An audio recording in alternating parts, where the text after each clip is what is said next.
ನಮಸ್ಕಾರ, ನಾನು ಹನುಮೇಗೌಡ. ಸ್ನೇಹಿತರೆ, ಕಳೆದ 4 ದಿನಗಳ ಹಿಂದೆ ಕುಮಾರ ಚಂದ್ರಶೇಖರ್ ಸ್ವಾಮೀಜಿಯವರು, ಅಂದರೆ ಒಕ್ಕಲಿಗ ಮಹಾಸಂಸ್ಥಾನ ಮಠದ ಸ್ವಾಮೀಜಿಯವರು ಒಂದು ಹೇಳಿಕೆಯನ್ನು ಕೊಟ್ಟಿದ್ದಾರೆ. ಅದು ಅಂತ ಹೇಳಿದರೆ, ಮುಸಲ್ಮಾನರ ಮತವನ್ನು ಕಿತ್ತಾಕಬೇಕು, ಅವರಿಗೆ ಮತದಾನದ ಹಕ್ಕನ್ನೇ ಕೊಡಬಾರದು ಅಂತ ಒಂದು ತಮ್ಮ ಮಾತಿನ ಭರದಲ್ಲಿ ಹೇಳಿದ್ದಾರೆ. ಆ ಮುಸ್ಲಿಂ ಜನಾಂಗಕ್ಕೆ ಈ ವೋಟಿನ ಪವರೇ ಇಲ್ಲ ಅಂತ ಮಾಡಿಬಿಟ್ರೆ ಕಾನೂನು, ಆಗ ಖಂಡಿತ ಅದನ್ನ ಮಾಡಬೇಕು. ಪಾಕಿಸ್ತಾನದಲ್ಲಿ ಅದೇ ರೀತಿ ಅವ್ರು ಮಾಡಿರ್ತಕ್ಕಂಥದ್ದು, ಬೇರೆಯವರಿಗೆ ವೋಟ್ ಮಾಡ್ತಕ್ಕಂಥ ಅಧಿಕಾರ ಇಲ್ಲ. ಅದೇ ರೀತಿ ನಮ್ಮ ಭಾರತದಲ್ಲೂ ಕೂಡ ಅವರಿಗೆ ವೋಟಿನ ಹಕ್ಕು ಇಲ್ಲದೆ ಇರೋ ಥರ ಮಾಡಿದ್ರೆ ಆಗ ಅವ್ರ ಪಾಡಿಗೆ ಅವ್ರು ಇರ್ತಾರೆ. ಖಂಡಿತವಾಗಿ ಎಲ್ಲರೂ ನೆಮ್ಮದಿಯಾಗಿರೋದಕ್ಕೆ ಸಾಧ್ಯ.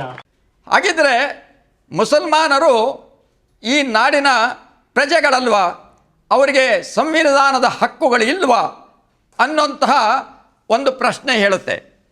ಆದರೆ ಈ ಮಾತುಗಳನ್ನು ಅವರು ಯಾಕೆ ಹೇಳಿದರು ಅದನ್ನು ನಾವು ಸೂಕ್ಷ್ಮವಾಗಿ ಗಮನಿಸಬೇಕಾಗುತ್ತೆ.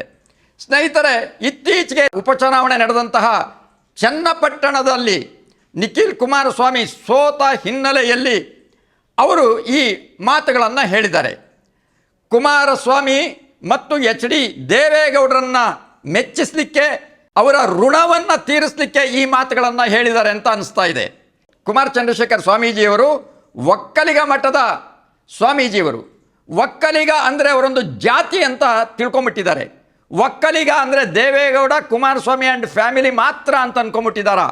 ನಾನು ಕೂಡ ಒಕ್ಕಲಿಗನೇ. ನಾನೊಬ್ಬ ಒಕ್ಕಲಿಗನಾಗಿ ಸ್ವಾಮೀಜಿಯವರು ಹೇಳಿದಂಥ ಮಾತುಗಳನ್ನು ನಾನು ಖಂಡಿಸ್ತಾ ಇದ್ದೀನಿ. ಯಾಕೆ ಅಂತ ಹೇಳಿದರೆ, ಒಕ್ಕಲಿಗ ಅಂತ ಹೇಳಿದರೆ ಅವನೊಬ್ಬ ಕೃಷಿಕ ಅಂದರೆ ಈ ಭೂಮಿಯನ್ನು ಉತ್ತು ಬಿತ್ತಿ ಬೆಳೆ ಬೆಳೆದು ತನ್ನ ಬೆವರಿಂದ ನಾಡಿನ ಜನತೆಯ ಹೊಟ್ಟೆಯನ್ನು ತುಂಬಿಸುವಂಥವನು, ಅಂಥವನು ಮಾತ್ರ ಒಕ್ಕಲಿಗ.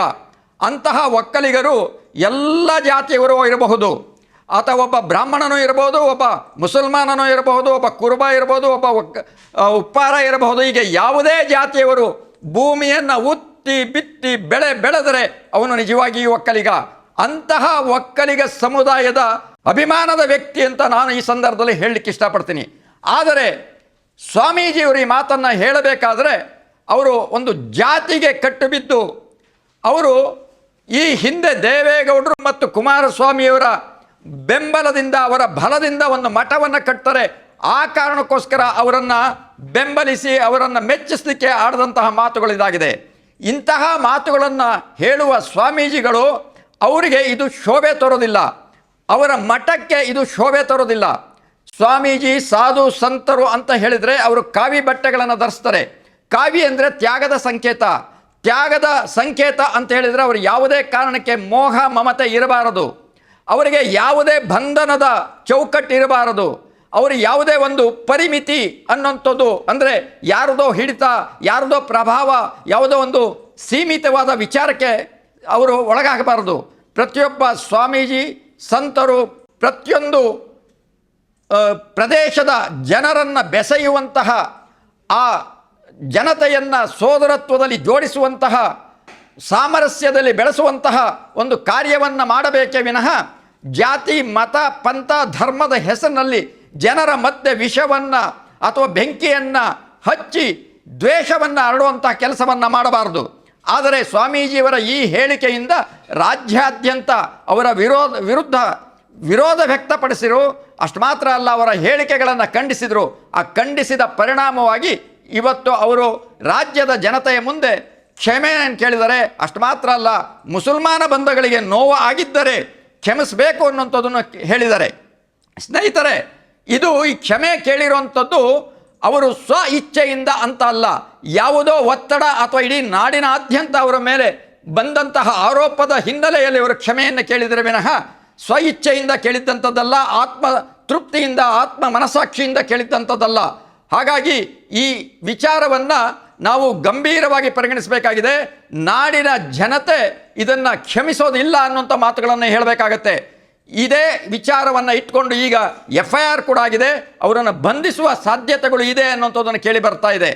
ಈ ಹಿನ್ನೆಲೆಯಿಂದ ನಾನು ಒಂದು ಮಾತನ್ನು ಹೇಳುವುದಾದರೆ, ಈ ನಾಡಿನ ಯಾವುದೇ ವ್ಯಕ್ತಿಗಳು, ಅದರಲ್ಲೂ ವಿಶೇಷವಾಗಿ ಜವಾಬ್ದಾರಿಯುತ ಸ್ಥಾನದಲ್ಲಿ ಕುಳಿತಿರುವಂಥವರು, ಅದರಲ್ಲೂ ಮುಖ್ಯವಾಗಿ ಸರ್ವಸ್ವವನ್ನು ತ್ಯಾಗ ಮಾಡಿ ಸಮಾಜದ ಹಿತಕ್ಕೆ ಅಂತೇಳಿ ಕಾವಿದಾರಿಗಳಾದಂತಹ ಸ್ವಾಮೀಜಿಗಳು, ಅವರ ಮೇಲೆ ಅತ್ಯಂತ ದೊಡ್ಡ ಜವಾಬ್ದಾರಿ ಇದೆ.